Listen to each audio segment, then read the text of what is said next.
Maaga nga tayong gumising ngayon dahil may pasok na naman. Mga mi ay Mommy Jelly ni Gabgab, and for today's video, another mini vlog na naman ang isi-share ko nga sa inyo. For today's nga, maaga nga akong gumising at naisipan ko nga magluto ng almusal bago nga ako mag-umpisa mag-live. Ang niluto ko nga pala ngayon ay creamy burger steak. Bali, ito na nga yung aming almusal at tanghalian. Tapos ko nga magluto ng aming pagkain. Ito nga at pinakain ko na si Gabgab at habang nagla-live nga ako sa Orange App. Pag may pasok talaga, nag-uumpisa ako ng alas 6 at tumitigil naman ako ng mga 9:30. At ito nga, tumigil na nga ako para mag-asikaso ng baon ni Gabgab. Itong anak ko nga ay nagre-request nga siya na ang gusto niyang baon ay kanin dahil nga nagugutom siya pag biskwit lang. Pagkatapos ko namang asikasuhin yung baon niya, ayan na nga inasikaso ko yung pampaligo niya. Habang naliligo nga siya, ito naman ako, inaayos ko nga itong mga gamit niya at yung kanyang mga susuotin. May pasok talaga, ngarag talaga ang nanay na ari.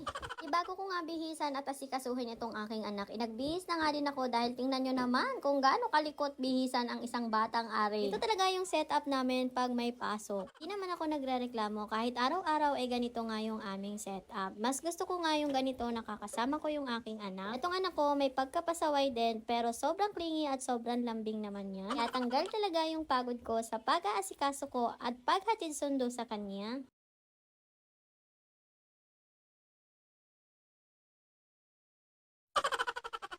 Ang anak ko, hindi lang kamukha nung tatay, magkasing ugali pa sila. May ginawa pala siyang ganito sa aming video. Ngayon ko nga lang nakita habang nagbo-voice over ako. Ali, hahatid ko na nga lang ng motor itong aking anak sa kanilang school at babalikan ko na lang pagkatapos ng kanilang klase. Nung mga unang buwan kasi, nag-aantay na ako mismo doon sa school ng kanilang labasan. Ngayon, kampante naman akong iwanan siya doon dahil doon sa pinaka-gate nila, hindi rin naman makakalabas yung mga bata dahil may nakabantay. At hatid ko nga sa anak ko, eto na nga at umuwi ako. Pinakain ko naman itong aking isa pang anak. At ito din talaga yung maganda kapag ka nga hinahatid ko lang yung aking anak. Pagbalik ko nga dito sa bahay, nakakapaglinis-linis ako nung aming mga kalat na naiwan. Kung na nga lang din kayo na isama sa paghatid sa aking anak kasi nakamotor kami at hindi rin ako sanay pa mag-video sa labas.